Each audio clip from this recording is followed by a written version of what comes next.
This week we are attempting to change the color of the boat by priming. This is a huge step in this project and I'm very nervous. My name is Matt. Follow along as I turn Duracell, the legendary ocean racing sailboat, into a comfortable cruising home.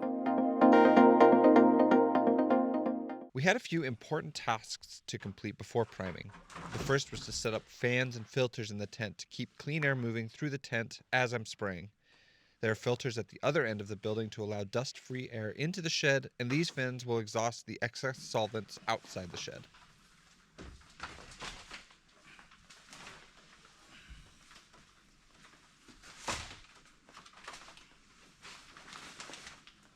The boat also had to be masked. This being primer, the masking is not as big or precise a job as it will be when we apply top coat, but it was important to mask all the windows and openings and the waterline. Before wiping the boat, I went over the deck and hull and pretty much the entire inside of the shed with a brush on my shop vac and tried to suck up as much of the dust as I could.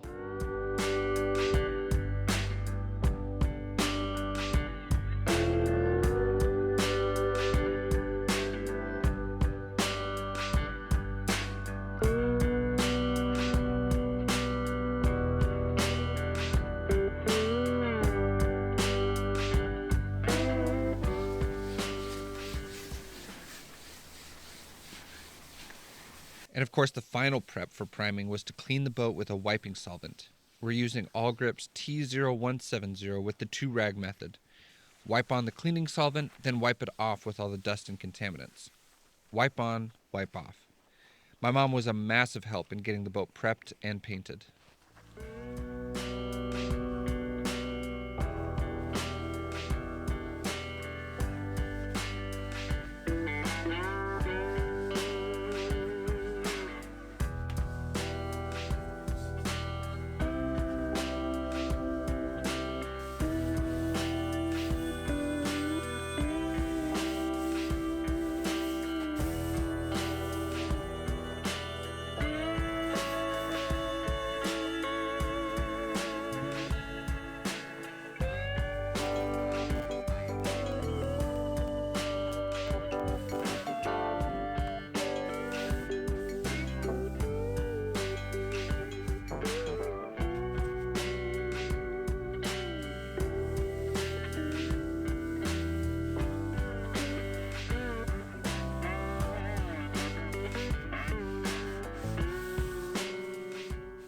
Dave, the paint guy, came by early morning on priming day to give us some pro tips on priming and answer some questions. I'm Dave Atwater. I'm a technical sales representative for Axo Nobel Yacht Coatings. I run around doing sales as well as providing technical help, guidance as far as what products to use, when to use them, and how to use them. I also work with an apprenticeship program in the town of Bellingham, Washington, to provide education for young technicians coming up. We're going to start with an all-quick primer on Duracell. Spoke with Matt, and originally the idea was that we were going to roll and tip. We've since changed directions. We're going to spray now. We're going to stick with the all-quick because we're going to use it as a primer, somewhat sacrificial, because we're not going to paint until next spring. So we're going to spray it on. It's going to sit around for a bit before we get to putting finished primer. UV is going to have it's going to attack it a little bit. It's going to be out in the elements in the shed here for a few months. We're going to use this kind of a medium-bodied primer. That way we can sand it down. We can get past parts that may be affected by the UV and the exposure to the elements. And then we'll finish up with some 545 finish primer. Then we'll sand that out, and then we will put our top coat on. Honey, I have to be honest, you look a little bit like a Teletubby. Teletubby. Thank you. It's time to prime now. So we've got the boat all cleaned up. The hoses are all laid out. I got the air filtration system running, the compressors on. So it's time to go. I'm extremely nervous about how it's going to go, how long it's going to take, how much product we're going to use, how well it's going to turn out. I don't want to be painting well into the night, but I'm excited and very nervous. I'm really nervous too. Yeah. But it's going to be fun. We are using All Quick, like Dave was talking about earlier, which is a primer. It is a 1-to-1 epoxy primer, so it's 1 part converter to 1 part base. And then we'll reduce it with this T0006, which is a reducer for spraying. We're going to reduce it 10%, which is what was recommended to us. If we decide that it's too thick or too thin, then we'll adjust as necessary. Otherwise, we're going to start mixing. We got to let it induct for about 15 minutes before we can start spraying, but looks like we're ready to go. Let's paint. Let's paint.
Okay, so we're gonna sit and let that induct for 15 minutes.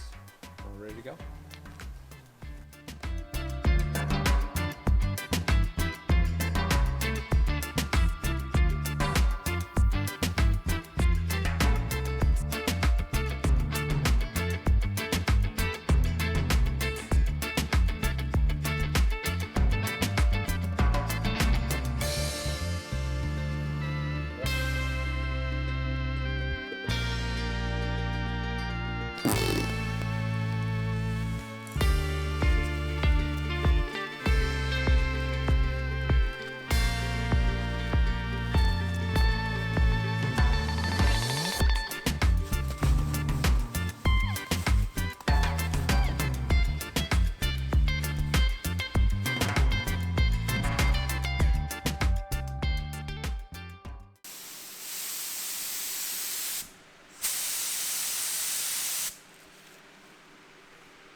So I've painted a few boats before in my past.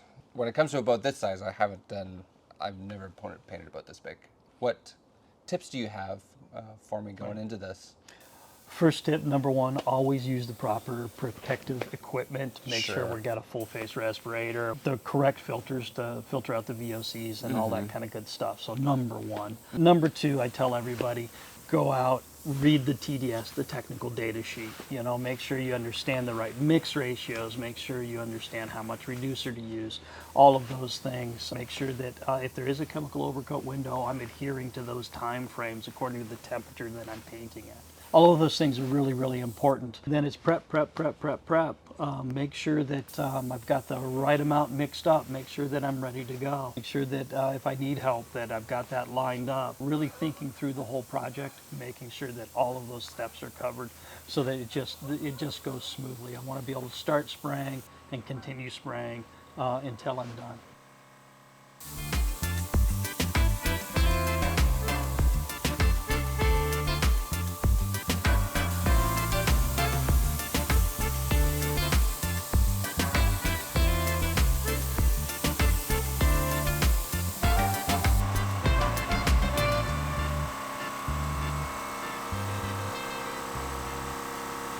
While I painted, my mom mixed paint and kept my supply coming. This was really helpful, so I didn't have to stop and mix paint and refill cups.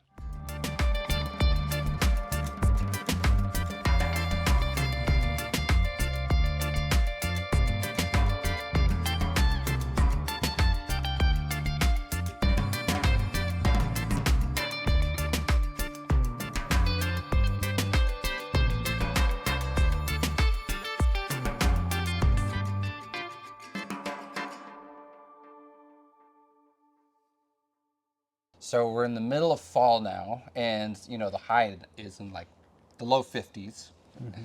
We have a storm coming in this afternoon. It's going to be raining a lot. There's going to be a lot of wind. And something I've always, in my past when I've been painting, is the environment was something to really worry about.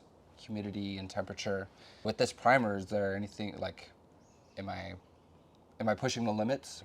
Definitely pushing the limits this time of year. All of our coatings, we would want a minimum of 55 degrees ambient temperature and also 55 degrees on the substrate. A lot of people forget about the substrate. They come out, cool, I hit 55, and if I shot this right now, you know, it's 37 degrees from last night. Right. And so we need to be cognizant of that. The other thing we really want to look out for is dew resting on the substrate as well. And so we want to keep our ambient temperature at least 5 degrees above where the dew point is to make sure that we don't get a bunch of wet on the substrate when we're painting.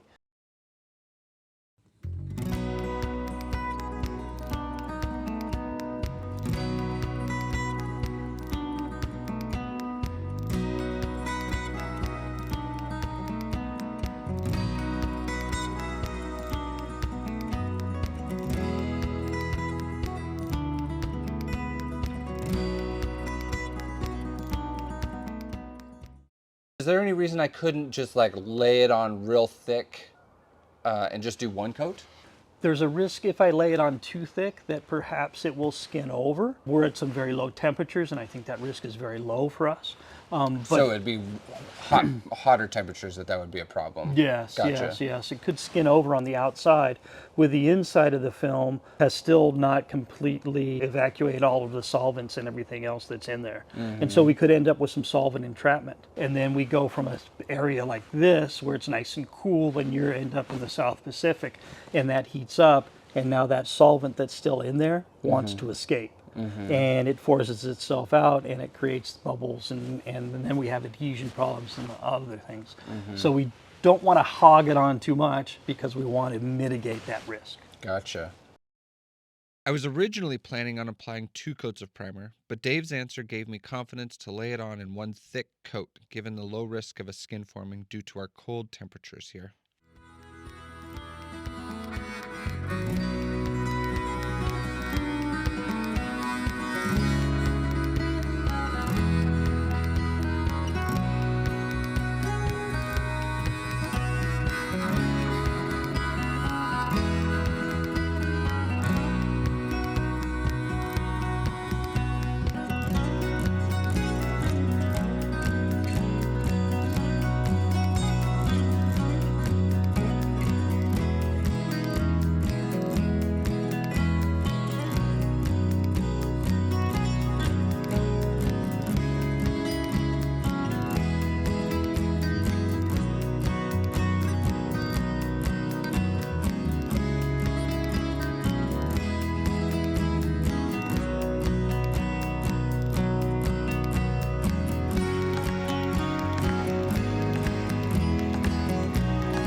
We finished a little after 5 p.m., and here we're cleaning our tools.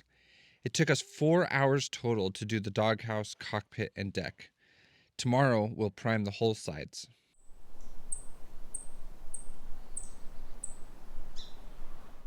Day 2. We got the deck done yesterday. So now we're going to do the hull sides today. And then we'll be done.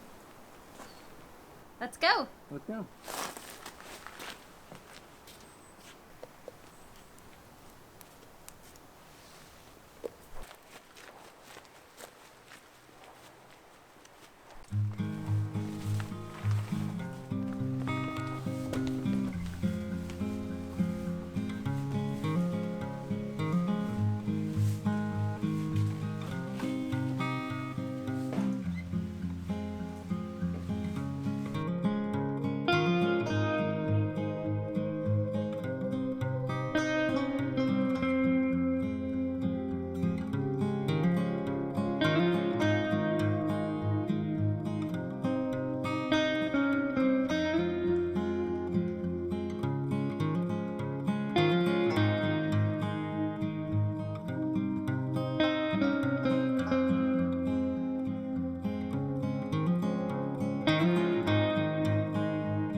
After 2 days of priming, I was wiped, so we took off for a couple days to rest and let the primer cure. We came home to a brand new boat.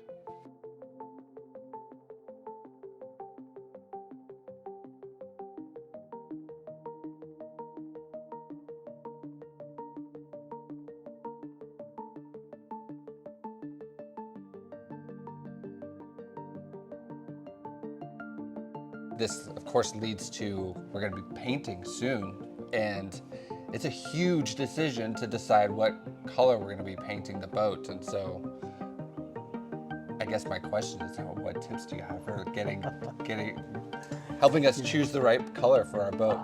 I don't help anybody choose color. Oh, damn. The right color is the one that you like the best. Oh, thanks. It's the most beautiful Thanks color. a lot.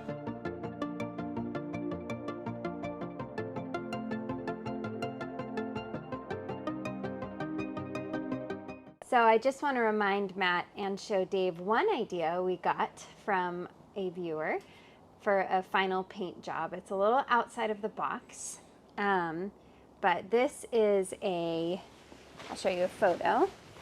His idea is to do a La Paz, the cat, / the inspector paint job. So essentially make the exterior of our boat look like our cat.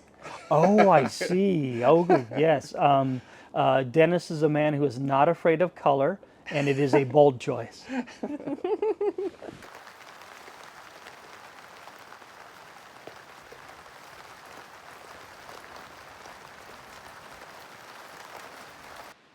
Obviously, we are very happy with how the boat has turned out, and we have to thank Dave and All Grip for being an incredible sponsor and resource for this project.